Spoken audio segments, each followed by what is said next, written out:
Pues buen día, buena tarde, buenas tardes desde el Grupo de Investigación de Gestión Costera de la Universidad de Cádiz.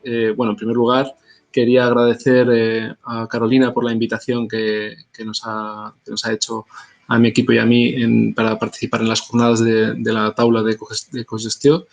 Y bueno, también aprovecho para transmitir el agradecimiento al resto de la taula. Es un placer colaborar en este proyecto que nos resulta tremendamente interesante y que vamos a seguir muy de cerca porque creo que podemos aprender mucho de todo el proceso que estáis desarrollando ahí en todos estos años ya, ¿no? Bueno, en mi caso, quiero hablaros de una herramienta que creo que puede seros útil para todo el esfuerzo que conlleva la gestión participativa, la cogestión y todas las tareas de corresponsabilidad en la toma de decisiones que estáis llevando a cabo. Se llama evaluación socioecológica integrada y, bueno, voy a intentar resumiros un poco de qué va y a partir de ahí, pues, también explicaros cómo lo hemos aplicado nosotros en algún proyecto desde la Universidad de Cádiz. En primer lugar, quería explicaros un poco por qué creemos que es necesario usar una herramienta de este tipo. Creo que vosotros ya estáis utilizando gran parte de los conceptos que os vamos a comentar, así que no creo que sea complicado seguir la presentación, pero bueno, voy a intentar simplificarlo igualmente para que no haya problemas. Bueno, estamos hablando de gestionar de manera conjunta un sistema socioecológico. Eso es tremendamente complejo desde varias perspectivas. En primer lugar, porque no es fácil entender por qué es necesaria esa cogestión. Ahí tenemos que identificar bien cuáles son las interrelaciones entre elementos y procesos de ese sistema y no es fácil verlo. Si no se ve, es fácil asumir la necesidad de esa corresponsabilidad. Tenemos más dificultades. Primero, que la cogestión implica trabajar juntos. Trabajar juntos, como sabéis, pues tampoco es fácil. Hay que hacer un gran esfuerzo. Me consta que lo habéis hecho y que habéis llegado a buen éxito, que estáis en un punto interesante, pero no es nada sencillo. Luego, participar tampoco es algo que esté en nuestro ADN. A lo mejor vosotros pues ya tenéis mucha tradición, pero aún así pues cuesta porque hay que dedicarle tiempo, luego las expectativas no siempre se cumplen y además la administración pues a veces tiene sus inercias y no es fácil también que se tengan en cuenta todas las decisiones del proceso participativo en la gestión diaria y eso pues lo complica también. Y luego pues estamos hablando de las zonas costeras y marinas, que es un sistema tremendamente complicado y bueno, eso implica que no vamos a tener nunca la información exacta de todo lo que necesitamos, ¿no? Por eso nosotros planteamos que necesitamos herramientas que nos ayuden a solventar todos estos problemas, pero sobre todo que nos ayuden a organizarnos y que nos ayuden a interpretar esa realidad tan complicada de una manera más sencilla y que nos permita ver los puntos de conexión entre nosotros que nos invitan a participar de manera conjunta en las decisiones y sobre todo donde hay que poner el foco. Creo que os va a parecer interesante, espero que sí, y bueno, cualquier duda pues nos preguntáis después de la conversación. Bueno, voy a definir muy brevemente qué es esto de la evaluación socioecológica integrada. Es una definición sacada de un conglomerado, ¿no? de artículos científicos e informes técnicos de varios autores y que viene a hablar de la evaluación socioecológica como sinónimo de la evaluación ecosistémica integrada, que se define como un proceso de trabajo basado en el enfoque integrado y ecosistémico, que creo que ya conocéis ambos enfoques, que aporta un marco de entendimiento común para ayudar a integrar, a organizar los datos físico-naturales, pero también los socioeconómicos y los jurídico-administrativos, que son, como decía antes, muy complicados en las zonas costeras, sintetizarlos y ponerlos un poco al servicio de ese sistema de toma de decisiones, ¿no? que en definitiva nos ayuda además a hacerlo de manera participada, lo que permite no solo gestionar con mejor conocimiento, sino hacerlo en términos de cogestión adaptativa para permitir que el sistema socioecológico del Baix Empordà, en este caso, pues evolucione de la mejor manera posible. ¿Quién ha trabajado ya sobre este sistema de evaluación? Bueno, pues es algo que ya han desarrollado muchísimos autores y sobre todo instituciones internacionales. Por ejemplo, Naciones Unidas ha trabajado mucho con esto, el ICES, el Consorcio Internacional para la Exploración del Mar, también lo ha hecho, la NOAA estadounidense también ha participado mucho con el Consejo Internacional que os comentaba en estos trabajos y también la Unión Europea, ¿no? La Agencia Europea de Medio Ambiente tiene varios proyectos relacionados que todos proponen además una serie de pasos y un marco común que nos puede ayudar a dibujar las necesidades que tiene el Baix Empordà en este sentido, ¿no? ¿Cómo podríamos implementar este tipo de evaluaciones en el Baix Empordà? Lo primero es que hay que adaptarlo a la realidad del Baix Empordà. O sea, no vale cualquier propuesta. Nosotros planteamos una con la que hemos trabajado para otros proyectos, pero habría que encajarla en el caso específico si os interesara desarrollar este tipo de medidas, ¿no? Bueno, consta de 5 etapas, este paso a paso. La primera es una fase previa que nos permite de alguna manera llegar a un acuerdo de conjunto. Eso pasa por identificar primero quiénes son los agentes interesados que deberían participar en estos procesos, reunirlos, lograr que se comprometan y a partir de ahí definir objetivos y principios. Una vez hemos hecho esto, el siguiente paso más destacado es dibujar ese marco, ese modelo que va de alguna manera a ayudarnos a simplificar la realidad y a permitirnos poner el foco en esas interconexiones entre nosotros. Y también esta primera fase previa nos permite delimitar cuál es el ámbito hasta dónde queremos llegar, ¿no? Hasta dónde llega este sistema socioecológico del Baix Empordà, y que es algo que os va a explicar con más calma, os habrá explicado ya según el orden de presentación la profesora María de Andrés. Una vez finalizado este primer proceso, ya tenemos unas bases interesantes que nos permiten pasar a la construcción de la base socioecológica. Esto pasa rápidamente por identificar los ecosistemas principales del entorno, ver los servicios ecosistémicos que estos proveen, qué beneficios están asociados a estos servicios en este espacio en concreto y luego, a partir de ahí, identificar los beneficiarios, que nos permitirán también saber quiénes son los ganadores y perdedores de estos procesos de intercambios, ¿no?, con los ecosistemas. A partir de este primer paso, que como os digo, nos crea esa base socioecológica, ya podemos pasar por fin a una evaluación descriptiva. En esta evaluación descriptiva hacemos un esfuerzo de identificación ya de las actividades económicas principales que se desarrollan en el espacio, definir las presiones más importantes asociadas a estas actividades y organizar todo esto que hemos hecho hasta ahora en un marco causal que normalmente sigue los modelos de PSIR, ¿no?, que son estos modelos que seguramente ya conocéis, que hablan de fuerzas motrices, presión, impacto, estado y respuesta, que yo os explicaré brevemente cómo lo hemos hecho aquí, y que nos ayuda a organizar, a relacionar, perdón, esos ecosistemas con esos servicios, con las presiones que reciben y los cambios de estado que tienen. A partir de ahí ya podemos empezar a definir indicadores que nos ayuden a tomar medidas, ¿no?, a crear respuestas. Y estas respuestas, después de esta evaluación descriptiva, en principio van a ser respuestas operativas. Pero no nos quedamos ahí, ¿no? En la siguiente etapa, la cuarta etapa, ya pasamos a una evaluación del sistema de gestión.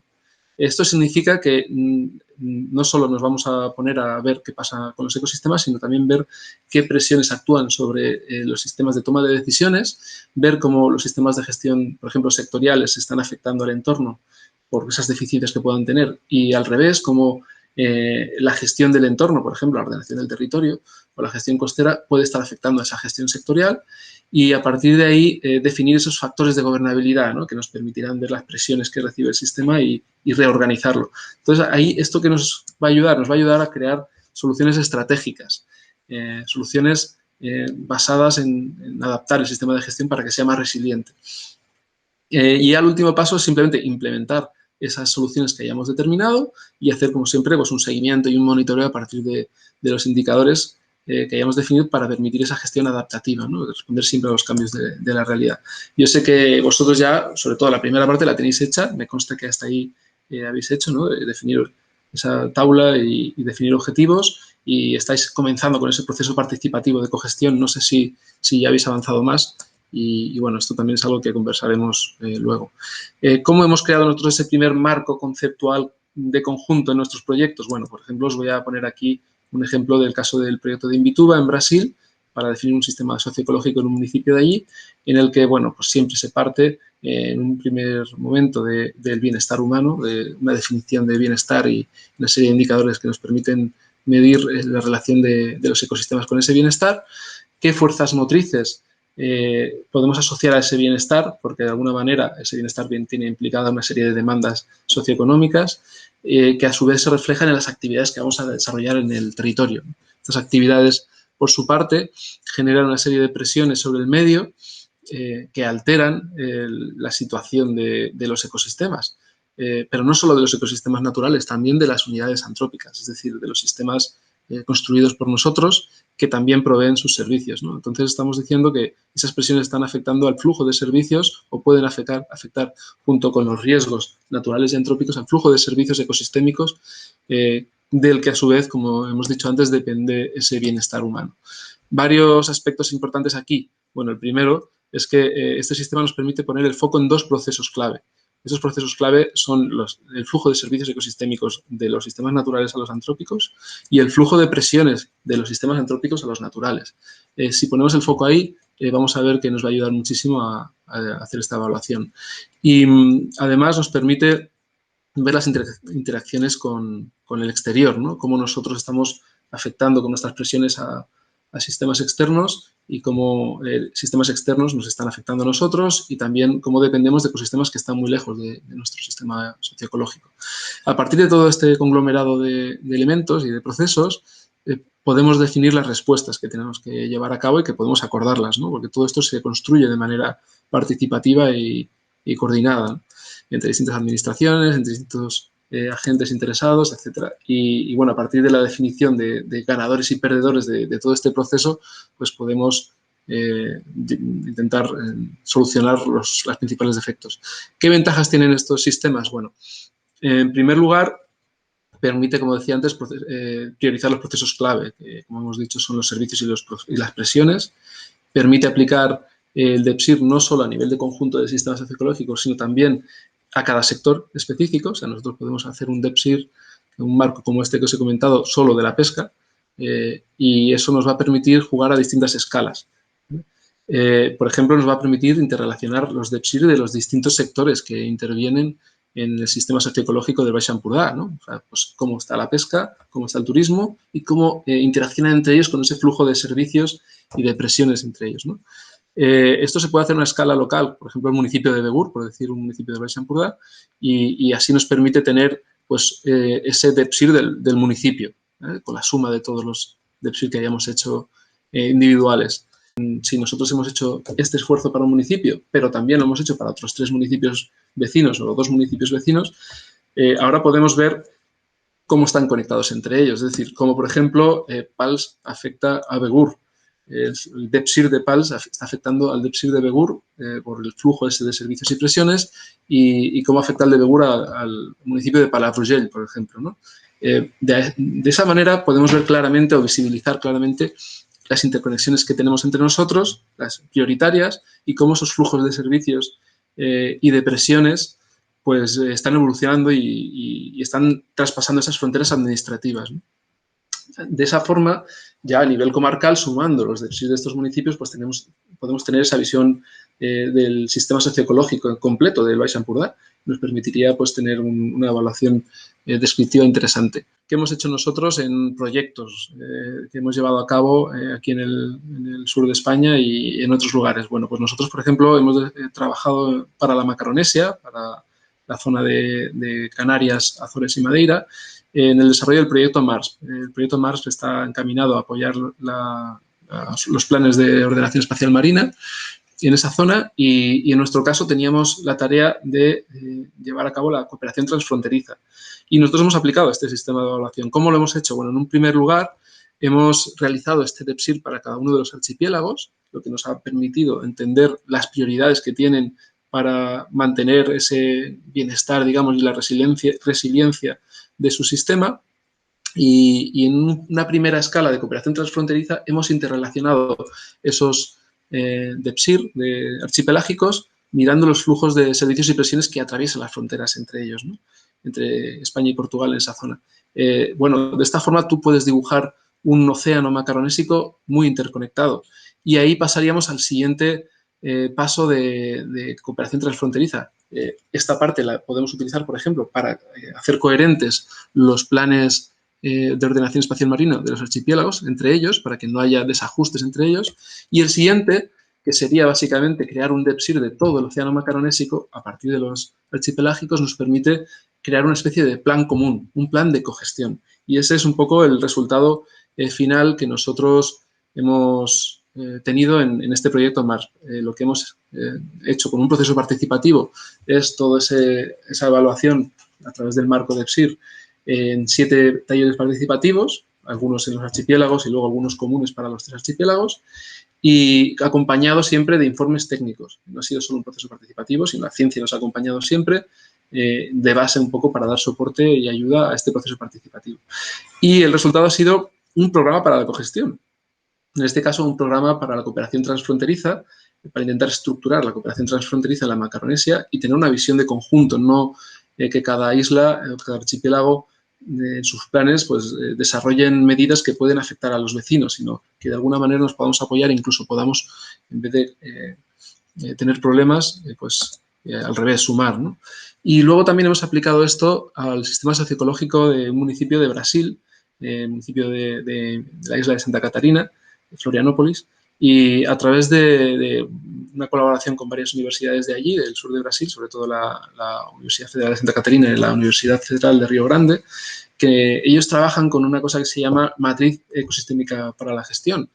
Tienen la teoría de que cuanto más simples, más útiles, y no es una matriz compleja, permite simplemente quedarnos en esa primera fase de identificación de ecosistemas, enlazarles a ellos los servicios ecosistémicos, los beneficios y los beneficiarios, pero cuando tú lo ves para todos los ecosistemas, para todos los beneficiarios, en una sola matriz, te permite saber dónde puede encajar cada agente, ¿no? Si tenemos agentes, por ejemplo, relacionados con un sector, pues esos van a entrar por el espacio de beneficiarios y las investigaciones que ellos hagan van a estar ya perfectamente vinculadas, o ellos van a saber qué vinculación tienen con los ecosistemas a los que pueden afectar. Y al revés, si tenemos la ciencia, por ejemplo, investigando algún ecosistema, es fácil a través de esta matriz saber a qué beneficiarios pues, pueden estar afectando sus decisiones, ¿no? de conservar o de limitar su aprovechamiento, etcétera.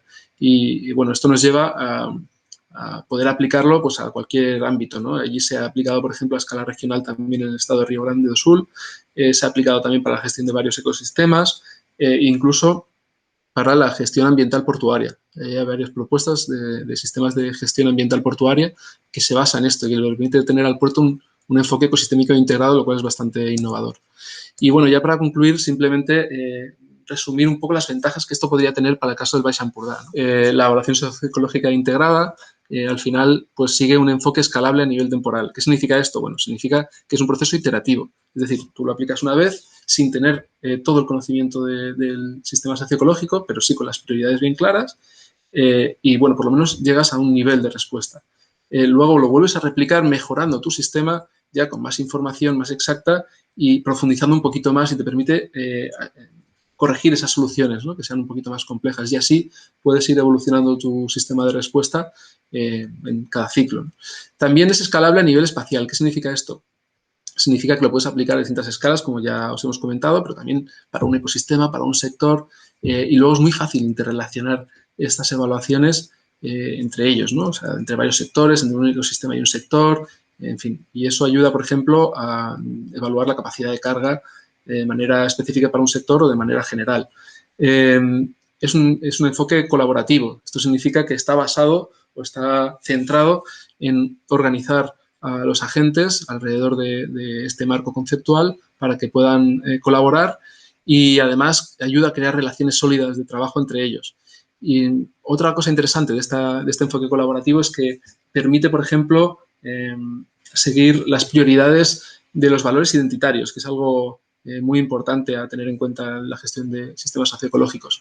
Luego sigue un enfoque adaptativo porque está preparado para que pueda ser actualizable constantemente porque tenemos que adaptar un poco los objetivos de gestión y sobre todo las medidas de gestión que vamos a tomar según vayan también cambiando las actividades humanas y los sistemas naturales. Entonces, tenemos que poder responder, ¿no? A esos cambios. Es un enfoque flexible, perdón. ¿Por qué? Porque podemos aplicar el fondo del enfoque también a herramientas tradicionales, como la evaluación de impacto ambiental, que ya conocen los distintos sectores, y al incluirlo ahí facilitaría mucho más tener que se apropiara, que todos los agentes apropiaran el lenguaje, ¿no? Luego, es un enfoque basado en el conocimiento eficiente, es decir, no necesitamos conocerlo todo, sino que solo vamos a profundizar en la información necesaria para entender las prioridades de gestión que hayamos determinado en nuestro sistema.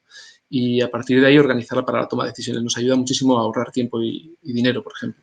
Y también sigue lo que se conoce como pensamiento resiliente, que básicamente lo que nos permite es tener un sistema sensible a los cambios causados tanto por las variables rápidas como por las variables lentas. Y así poder no solo anticipar los cambios y dibujando escenarios de gestión, sino incluso elegir la transformación que queremos para nuestro sistema. Los sistemas cambian con el tiempo, eso es inevitable, y de esta manera podemos crear el escenario ideal e intentar dirigir un poquito hacia dónde queremos evolucionar el sistema, ¿no? Con una visión, además, consensuada por todos. Entonces, creemos que esa visión es tremendamente útil y potente para un proyecto como el que estáis desarrollando para la Taula del Baix Empordà. Bueno, espero que os haya parecido interesante y quedo a vuestra disposición para resolver cualquier duda.